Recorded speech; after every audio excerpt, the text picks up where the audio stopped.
Assalamualaikum to Sazahan. My name is Mansur Fakri bin Ruslan. Me and my group mates Samantha Oy, Jared Yip, Daniel Batrisha and Ahmad Haziq will be presenting our scientific inquiry project for this semester entitled as Combating Climate Change with Controlled Carbon Footprint in Malaysia under the SDG 13, which is climate action. I'll be presenting the introduction for our project. Climate change is a global phenomenon and it has been particularly noticeable in the last 3 decades. And being a global phenomenon, there has been a rising concern regarding on how the climate change and its effect will unfold regionally, including our country, Malaysia. Studies every day indicate that surface temperature, sea level and extreme weather in Malaysia are trending upwards. In order to mitigate the effects of climate change, combating the main cause of climate change, which is greenhouse gases, is important. The emission of greenhouse gases, GHG, which consists of carbon dioxide, are considered as the main source of these environmental changes. One of the biggest contributors to carbon dioxide emissions is due to natural gas exploration. Another big contributor to carbon dioxide emissions is transportation. The transportation sector generates the largest share of greenhouse gas emissions. Electricity production has generated the second largest share, which is 26.9% of greenhouse gas emissions. This study is important to mitigate further climate change in Malaysia from occurring by taking initiative of making the country as a carbon solution country. Therefore, we can propose methods and solutions to combat climate change by controlling the carbon footprint in Malaysia. Hello, my name is Dania and I will be presenting about our research question. Firstly, our research question is to know which sector is most responsible for the largest scale of greenhouse gas CO2 in Malaysia by the year 2020. Secondly, how does the reduction of carbon footprint can bring an impact in the prevention of climate change in comparison to the other actions? And lastly is to know what is the understanding and the perspective of the Malaysian citizens in climate action impacts. As for the objectives, is to identify the crucial sources of CO2 emission in the country. Our second objective is to study how daily climate action can impact in reducing CO2 emission and also suggest effective solutions to this.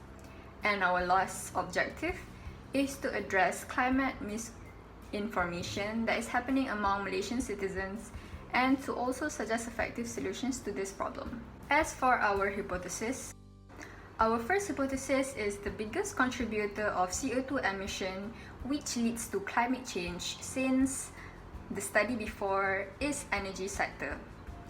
Secondly, is massive reduction of CO2 emission actually helps in reducing carbon emission.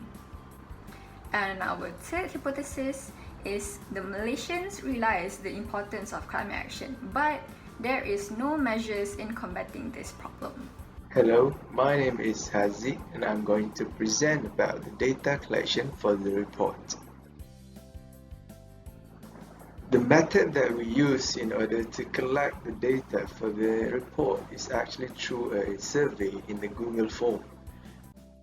The survey actually consists of 3 sections, which is the demographic data, which contains 7 questions, the question related to carbon footprint, which contains 8 questions, and the last is question on the perspective of citizens towards climate change, which contains 9 questions.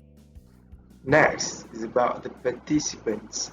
There are actually 83 respondents has submitted through our survey, which we are able to collect data and create the pie chart as you can see in the slides. The pie chart actually shows an approximate equal number of respondents from both gender, and the majority of the respondents are between the age of 18 and 25.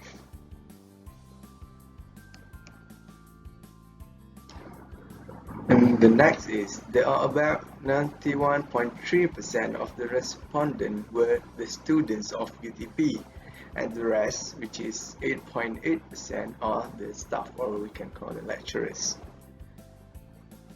All the respondents, according to the last pie chart, are Malaysian, which is we are able to comply with the survey, which is to obtain the perspective from the citizens of Malaysia.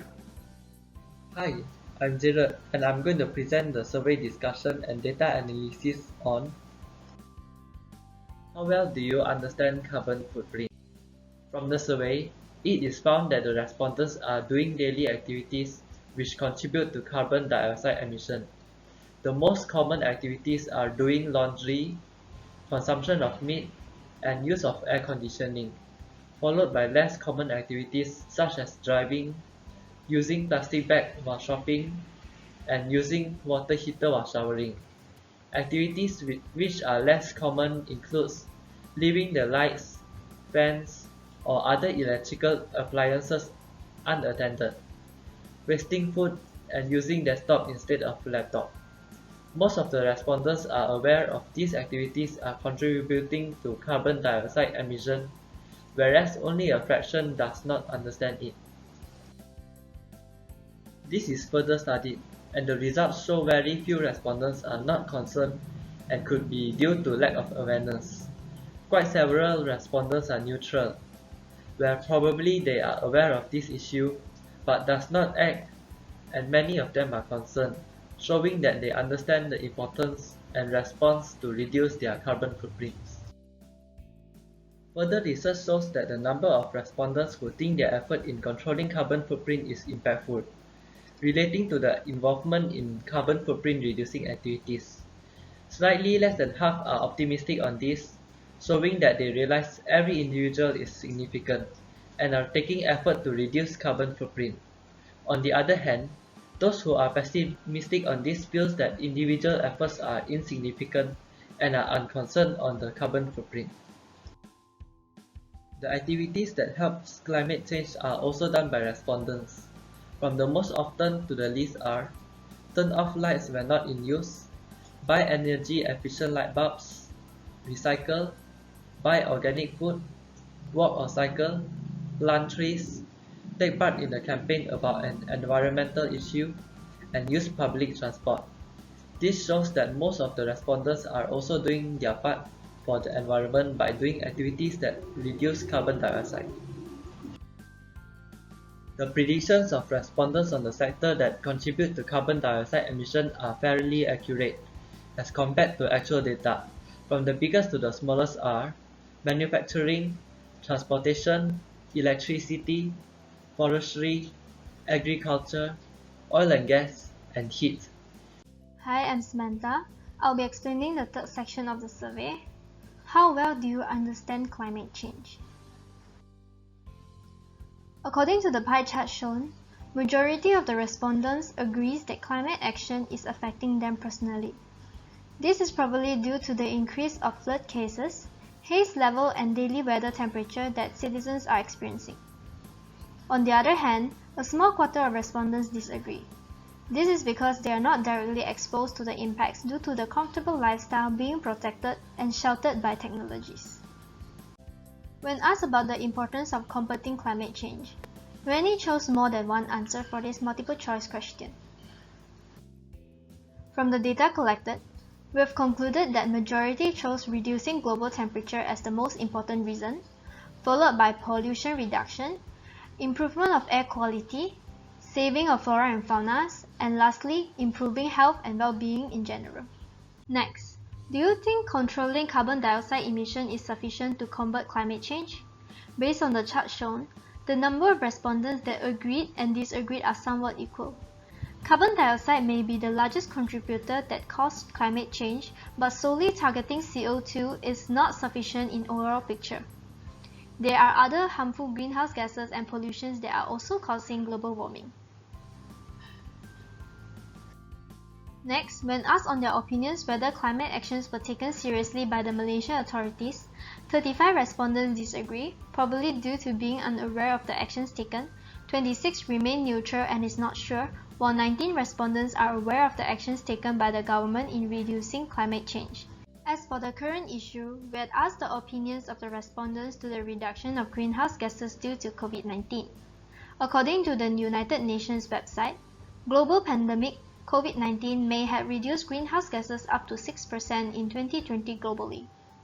Due to lockdown, the use of transportation decreased massively and most industrial factories' operations were halted, causing the emission of greenhouse gases to reduce. The environmental benefit the pandemic brings, even though small, showed that Mother Nature would be healthier without human activities. The limitation faced is low credibility.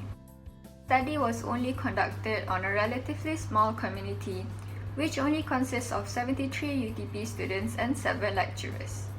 This limits our research findings and conclusions as it does not represent the whole generation. Other than that, it is because of the insufficient data acquired from the survey. Not only it has limited number of questions, divergent and evaluative questions are put to a minimum. Mostly are close-ended questions. Because of this, opinions and real perspectives can hardly be collected. And last but not least, the data of the survey is not scientifically proven, as it is only produced from the opinions of respondents. I'll be presenting the conclusion for our project. In conclusion, massive reduction in carbon dioxide emission to the atmosphere is able to help prevent global warming. However, other gases emissions should be taken into account too because carbon dioxide is not the only greenhouse gas. It is important that segregation of the apparent and accurate knowledge of the citizens towards climate change and carbon footprint can be carried out. This information is important in this research to compare between the actual fact and the citizens' perception in order to know the level of citizens' knowledge and awareness. That's all from us. Thank you for watching our presentation.